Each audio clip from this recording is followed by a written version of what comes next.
Hello students, no welcome to Target Focus one step toward success best learning platform YouTube channel में आप सभी का स्वागत है। तो मिशन वर्दी सीरीज़ का सेशन नंबर 16 चला है। तो आज के सेशन में हम डिस्कस करेंगे 10 most important question of GK. तो सारे क्वेश्चन एमसीक्यू बेस्ड रहेंगे और साथ में डिटेल एक्सप्लेनेशन दी जाएगी प्रत्येक क्वेश्चन की। तो वीडियो को शुरू से लेकर लास्ट तक देखिएगा, सारे question exam point of view से काफ़ी ज़्यादा इंपॉर्टेंट है। तो कंटिन्यू कर लेते हैं आज के सेशन को। तो आज का पहला क्वेश्चन है, खालसा पंथ की स्थापना किसने की थी? ऑप्शन दे रखे हैं, गुरु नानक देव, गुरु रामदास, गुरु गोविंद सिंह या फिर इनमें से कोई नहीं। जल्दी से चूज कर लीजिए। आप सभी ने चूज कर लिया तो ऑप्शन नंबर सी सही हो जाएगा, गुरु गोविंद सिंह। तो ध्यान दीजिएगा, सिखों के 10वें गुरु गोविंद सिंह। तो गुरु गोविंद सिंह सिखों के 10वें गुरु थे। तो गुरु गोविंद सिंह जी ने 1699 में बैसाखी के दिन खालसा पंथ की स्थापना की और सिखों को सिंह शब्द, यानी जो सिंह शब्द है इसका मतलब यानी शेर का नाम दिया था उन्होंने। सिखों को सिंह यानी इसका नाम क्या दिया था? शेर नाम दिया था। मुगल सम्राट औरंगजेब के इस्लामी शरिया शासन, तो शरिया शासन किसने शुरू किया था? औरंगजेब के शरिया शासन के दौरान गुरु गोविंद सिंह के पिता जो थे गुरु तेग बहादुर, इनका जो है सिर काट दिया था। किसने? औरंगजेब ने कटवा दिया था।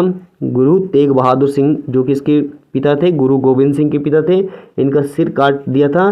तो सिर काटने के बाद जो है गुरु गोविंद सिंह ने खालसा पंथ की स्थापना की थी। और गुरु गोविंद सिंह ने खालसा को एक योद्धा के रूप में स्थापित किया, जिसका कर्तव्य था कि वह किसी भी प्रकार के धार्मिक उत्पीड़न से निर्दोषों की रक्षा करेंगे। तो अगला क्वेश्चन है, कथक कहाँ का नृत्य है? ऑप्शन दे रखे हैं, उत्तरी भारत, मणिपुर, उड़ीसा, केरल। तो जल्दी से चूज कर लीजिए, कथक कहाँ का नृत्य है? आप सभी ने चूज कर लिया तो ऑप्शन नंबर ए सही हो जाएगा, उत्तरी भारत। तो ध्यान दीजिएगा, कथक एक उत्तरी भारतीय नृत्य है जो उत्तर प्रदेश राज्य में उत्पन्न हुआ। कथक शब्द कथा से आया है, जिसका अर्थ कहानी है। तो प्राचीन काल में कथक को जो है कुशशिल्प के नाम से जाना जाता था और कथक को जो है विश्व फलक पर लोकप्रिय बनाने में अहम भूमिका निभाई है पद्म विभूषण बिरजू महाराज ने। तो बिरजू महाराज जो है पद्म विभूषण से सम्मानित है। और कथक नृत्य जो है उत्तर प्रदेश का शास्त्रीय नृत्य है। तो उत्तर प्रदेश के जो है प्रमुख लोक नृत्य है चरकुला, रासलीला, कथक, रामलीला, ख्याल, नौटंकी, दादरा और कजरी। तो उत्तर प्रदेश के जो है प्रमुख लोक नृत्य कौन कौन से भाई? चरकुला, रासलीला, कथक, रामलीला, ख्याल, नौटंकी, दादरा और कजरी। तो अगला क्वेश्चन है, मुखौटा नृत्य का संबंध किस नृत्य शैली से है? ऑप्शन दे रखे हैं, कुचिपुड़ी, मणिपुरी, कथकली, ओडिसी। तो जल्दी से चूज कर लीजिए, मुखौटा नृत्य का संबंध किस नृत्य शैली से है? आप सभी ने चूज कर लिया तो ऑप्शन नंबर सी सही हो जाएगा, कथकली। तो ध्यान दीजिएगा, मुखौटा नृत्य का संबंध जो है कथकली के नृत्य शैली से है। और मुखौटा नृत्य और मुखौटा युद्ध नृत्य अरुणाचल प्रदेश का प्रसिद्ध लोक नृत्य है। कहाँ का है भाई? मुखौटा युद्ध और मुखौटा युद्ध नृत्य, यह है अरुणाचल प्रदेश के प्रसिद्ध लोक नृत्य। तो अगला क्वेश्चन, निम्नलिखित में से किस नृत्य का उद्भव उत्तर भारत में हुआ? ऑप्शन दे रखे हैं, कथक, भारतनाट्यम, मणिपुरी, कथकली। तो जल्दी से चूज कर लीजिए, निम्नलिखित में से किस नृत्य का उद्भव उत्तर भारत में हुआ? आप सभी ने चूज कर लिया तो ऑप्शन नंबर ए से हो जाएगा, कथक। तो ध्यान दीजिएगा, जो कथक लोक नृत्य है यह है उत्तर भारतीय लोक नृत्य और जो कहाँ पर उत्पन्न हुआ? उत्तर प्रदेश में। और जो भारतनाट्यम है ये कहाँ का लोक नृत्य है भाई? ये है तमिलनाडु का। मणिपुरी कहाँ का है भाई? मणिपुर का। और कथकली, वेरी इंपॉर्टेंट, कथकली जो लोक नृत्य है ये है केरल का। तो अगला क्वेश्चन है, अखिल भारतीय हरिजन संघ की स्थापना निम्न में से किसके द्वारा की गई?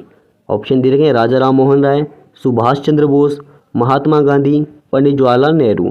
तो जल्दी से चूज कर लीजिए, अखिल भारतीय हरिजन संघ की स्थापना निम्न में से किसके द्वारा की गई है? आप सभी ने चूज कर लिया तो ऑप्शन नंबर सी सही हो जाएगा, महात्मा गांधी।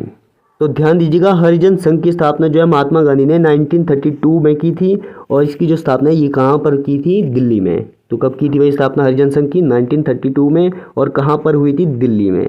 और ध्यान दीजिएगा, हरिजन पत्र 1933 में महात्मा गांधी द्वारा शुरू किया गया एक साप्ताहिक पत्र था। तो हरिजन पत्र किसने चलाया था भाई? महात्मा गांधी ने। कब चलाया था? 1933 में। कैसा था? एक साप्ताहिक पत्र था। और नवजीवन 1929 तक महात्मा गांधी के द्वारा प्रकाशित किया गया एक समाचार पत्र था। नवजीवन भी चलाया गया था किसके द्वारा? महात्मा गांधी द्वारा। कब तक चला थे? 1929 तक। ये भी क्या था? एक साप्ताहिक समाचार पत्र था। तो अगला क्वेश्चन है, भारत की स्वतंत्रता के समय गवर्नर जनरल कौन था? ऑप्शन दे रखे हैं, Lord Dalhousie, Lord Cripps, Lord Curzon, Lord Mountbatten. तो जल्दी से चूज कर लीजिए, भारत की स्वतंत्रता के समय गवर्नर जनरल कौन था? आप सभी ने चूज कर लिया होगा, तो ऑप्शन नंबर डी सही हो जाएगा, लॉर्ड माउंटबेटन। तो ध्यान दीजिएगा, लॉर्ड माउंटबेटन स्वतंत्रता के समय अंतिम वायसराय और भारत के पहले गवर्नर जनरल थे। तो अगला क्वेश्चन है, भारतीय राष्ट्रीय कांग्रेस का प्रथम अध्यक्ष कौन था? ऑप्शन दे रखे हैं, WC बनर्जी, मोतीलाल नेहरू, वल्लभ भाई पटेल या फिर इनमें से कोई नहीं। तो जल्दी से चूज कर लीजिए, भारतीय राष्ट्रीय कांग्रेस का प्रथम अध्यक्ष कौन था? आप सभी ने चूज कर लिया तो ऑप्शन नंबर ए सही हो जाएगा, उमेश चंद्र बनर्जी यानी WC बनर्जी। और ध्यान दीजिएगा, भारतीय राष्ट्रीय कांग्रेस की स्थापना 28 दिसंबर 1885 को बम्बई के गोकुलदास तेजपाल संस्कृत महाविद्यालय में हुई थी। तो उस वक्त कितने प्रतिनिधि उपस्थित थे भाई? 72 प्रतिनिधि उपस्थित थे। और कब हुई थी इसकी स्थापना? 28 दिसंबर 1885 को। और कहाँ हुई थी? मुंबई के गोकुलदास तेजपाल संस्कृत कॉलेज में हुई थी। और इसके संस्थापक महासचिव जनरल सेक्रेटरी A.O. हयूम थे। कौन थे भाई? INC यानी इंडियन नेशनल कांग्रेस, भारतीय राष्ट्रीय कांग्रेस के संस्थापक कौन थे? General secretary A.O. हयूम थे भाई इसके संस्थापक, जिन्होंने जो है कलकत्ते में उमेश चंद्र बनर्जी को अध्यक्ष नियुक्त किया था। तो अगला क्वेश्चन, भारत का ग्रैंड ओल्ड मैन किसे कहा जाता है? ऑप्शन दे रखे हैं, दादा भाई नौरोजी, महात्मा गांधी, गोपाल कृष्ण गोखले, सुभाष चंद्र बोस। तो जल्दी से चूज कर लीजिए, भारत का ग्रैंड ओल्ड मैन किसे कहा जाता है? आप सभी ने चूज कर लिया तो ऑप्शन नंबर ए सही हो जाएगा, दादा भाई नौरोजी। तो ध्यान दीजिएगा भाई, दादा भाई नौरोजी को जो है ग्रैंड ओल्ड मैन क्यों कहा जाता है? दादा भाई नौरोजी को जो है 6 दशकों तक भारतीय राष्ट्रीय आंदोलनों में उनकी गतिविधियों के कारण जो है ग्रैंड ओल्ड मैन कहा जाता है। और जो दादा भाई नौरोजी द्वारा पुस्तक लिखी गई है वो है poverty and un British rule in India. कौन सी बुक है भाई? Poverty and un British rule in India. और इस बुक में क्या लिखा है इन्होंने? इस बुक में इन्होंने जल निकासी सिद्धांत को सामने रखा है। तो अगला क्वेश्चन है, मुगल काल में सर्वप्रथम किस शहर में अंग्रेजों ने अपने कारखाने स्थापित किए? तो अंग्रेज जब भारत आए तो सर्वप्रथम उन्होंने किस शहर में अपने कारखाने यानी फैक्ट्रियां स्थापित की थी? ऑप्शन दे रखे हैं, मद्रास, कोलकाता, मुंबई, सूरत। तो जल्दी से चूज कर लीजिए। आप सभी ने चूज कर लिया तो ऑप्शन नंबर ए सही हो जाएगा, मद्रास। तो ध्यान दीजिएगा, अंग्रेजों की प्रथम व्यापारिक कोठी जो है ये लगी थी कहाँ? सूरत में। और कब खोली गई थी ये? 1608 ईस्वी में खोली गई थी भाई। और 1608 में इंग्लैंड के राजा जेम्स प्रथम ने सूरत में एक कारखाना स्थापित करने की अनुमति प्राप्त करने के लिए कैप्टन विलियम हॉकिंस को मुगल दरबार में भेजा था। तो वहाँ के दरबार के यानी उस वक्त जो मुगल बादशाह थे वो थे जहांगीर। तो जहांगीर के दरबार में भेजा था। किसने भेजा था भाई? जेम्स प्रथम ने भेजा था। और किधर भेजा था? जहांगीर के दरबार में। किसको भेजा था? विलियम हॉकिंस को।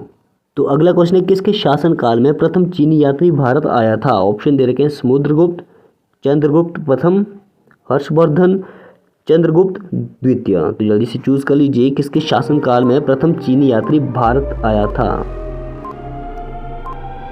आप सभी ने चूज कर लिया तो ऑप्शन नंबर डी सही हो जाएगा, चंद्रगुप्त द्वितीय। तो ध्यान दीजिएगा, प्रथम चीनी यात्री भारत आए थे भाई फायान। किसके शासनकाल में आए थे? चंद्रगुप्त द्वितीय के शासनकाल में। तो फायान जो है ये कुमार जी के शिष्य थे और चंद्रगुप्त द्वितीय के शासनकाल में के दौरान जो है भारत आए थे, यानी 5वीं ईस्वी में भारत आए थे।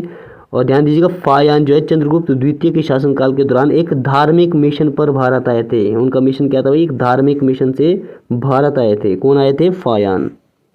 तो अगला क्वेश्चन, निम्नलिखित मुगल शासकों में से किसे प्रिंस ऑफ बिल्डर्स के नाम से पुकारा जाता है? Prince of builder. ऑप्शन दे रखे हैं, अकबर, बाबर, शाहजहां, जहांगीर। तो जल्दी से चूज कर लीजिए, निम्नलिखित मुगल शासकों में से किसे प्रिंस ऑफ बिल्डर के नाम से जाना जाता है? आप सभी ने चूज कर लिया तो ऑप्शन नंबर सी सही हो जाएगा, शाहजहां। तो ध्यान दीजिएगा, शाहजहां को जो है किस नाम से जाना जाता है, प्रिंस ऑफ बिल्डर के नाम से जाना जाता है। और उसी प्रकार जो समुद्रगुप्त है, तो समुद्रगुप्त को जो है नेपोलियन ऑफ इंडिया के नाम से जाना जाता है। तो क्वेश्चन ये अराइज होता है भाई, अब शाहजहां को प्रिंस ऑफ बिल्डर के नाम से क्यों जाना जाता था? क्योंकि उनके शासनकाल के दौरान जो है मुगल वास्तुकला अपने शिखर पर पहुंच गई थी, क्योंकि उन्होंने जो है विश्व प्रसिद्ध ताजमहल सहित कई वास्तुशिल्प संरचनाओं का निर्माण किया था।